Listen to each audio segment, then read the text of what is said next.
আসসালামু আলাইকুম। শুনছেন সংবাদ শিরোনাম। ব্রাহ্মণবাড়িয়ায় সীমান্তে অর্ধকোটি টাকার মাদক ও অবৈধ মালামাল জব্দ। এখন শুনবেন বিস্তারিত।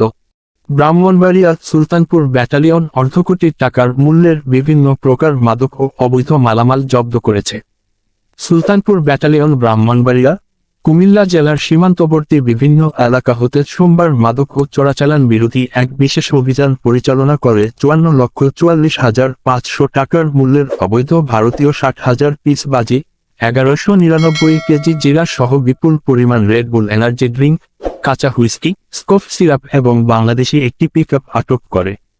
জব্দকৃত মালামাল আখাউড়া, কুমিল্লা কাস্টমসে জমা করার কার্যক্রম প্রক্রিয়াধীন রয়েছে। সর্বদা সীমান্ত নিরাপত্তা রক্ষা ও চোরাচালান প্রতিরোধে 48 বিজিবির অভিযানিক কার্যক্রম ও গোয়েন্দা তৎপরতা সর্বত্রভাবে অব্যাহত রেখেছে।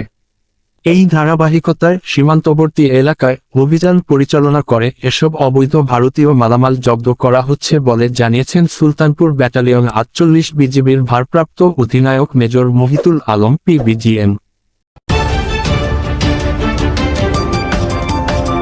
ব্রাহ্মণবাড়িয়া 24.news